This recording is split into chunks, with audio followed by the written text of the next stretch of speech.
nire irakaslea hasi da lana bidaltzen, lana edo materiala. Gero ikusiko dugu ondo, batzuetan bidaltzen du bakarrik materiala, konsultatzeko eta ikasteko, eta beste batzuetan, nik lan bat egiteko. Sartu naiz gelan eta hor bertan ja ikusi dut. Hemen behitu, nueva tarea, animalia ornodunak, nueva materia, zatikiak eta badago ja material berria hor. Eta horretaz aparte, badago edo irakasleak egin du iruzkin bat. Kaixo ikasleok, ongitorriak Classroom gelara. Hemen etxera egingo dugu eta asko ikasi. Nik hor bertan erantzun aldiot. Normalean ez dute egingo, behar bada oso gutxi erabiliko dugu, batez ere geran bagaude.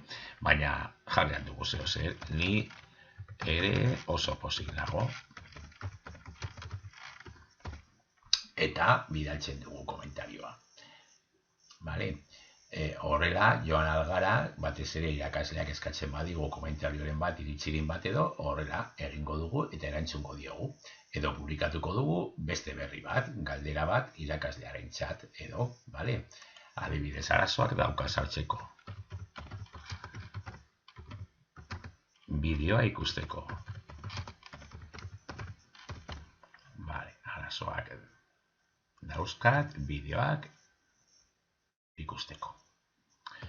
Bale, publikatzen dut eta horrela jakingo du irakasleak eta bera besteek. Baina berriro esaten dut, oso gutxita erabiliko dugu. Importantena, lana. Behitu, 4 materia dagoia, 4 gai. Natura, euskera eta mate. Eta bakoitzaren barruan badaude lan desberdinak edo material desberdinak. Hasteko desberdindu behar dugu. Zer da materiala eta zer den lana. Behitu hemen ikono desberdinak agertzen dira. Orduan, hemen, batzuk izango dira lanak eta beste batzuk bakarrik materiala. Hauek, marka hori dutenak, laukitxo bat goian dira materialak bakarrik eta hauek dira lanak, marratxoak dituztenak. Ikusiko dugu adibidez material bat bakarrik. Zatikiak, maten zatikiak dago eta hemen bakarrik dago. Ikusi bideoa zatikien azalpenarekin. Bideoa bakarrik ikusi behar dut, besterik ez. Da materiala, laguntza, gehigarri bat zatizkiak ulertzeko, orduan sakatzen badut, joango naiz bideora, ikusiko dut, eta besterik ez. Bakarrik izango da, hori, bideoa ikustea, materiala. Hemen badaude 2 motatakoak, lanak, adibidez euskera, deskribapena.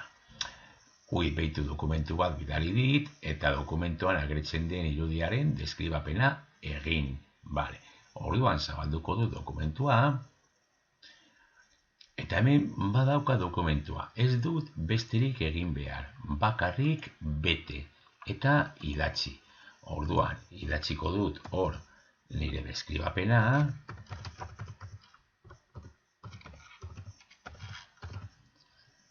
beteko dut eta egingo dut osoa, eta ez dut besterik egin behar. Bakarrik, hemen uzten dut, gehitzen dut, gauza gordetzen dira automatikoki, eta gauza bakarra da pizka bat ohitzen erabiltzen testu editore bat, baina batzuetan ja erabili dugu eta badakigu. Bestela aurrerago egingo dizuet beste tutorial bat. Gordeta uzten dugu, eta orduan hemen amaitu dudanean egingo dut bertarea. Eta orduan, badaukat hablar con tu profesor, eta ez dakit zer, eta deskribapena, dokumentuan agertzen den irudia egin. Tu trabajo, pipipin, añadir o crear, hemen izango da nik beste artxibo bat gehitzeko, baina kasu honetan ez du gehitu behar. Badago ja eginda, eta nik ja bete dut lan hori.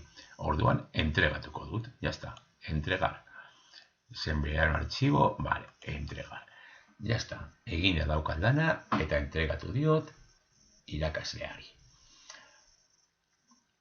Hori da, era bat, egiteko lanak, edo bidaltzeko lanak irakasleari. Gero ikusiko dugu beste era bat. Aurretik ikusi dugu hor zegoela enviar artxibo edo beste bideo batean ikusiko dugu. Astiro joango.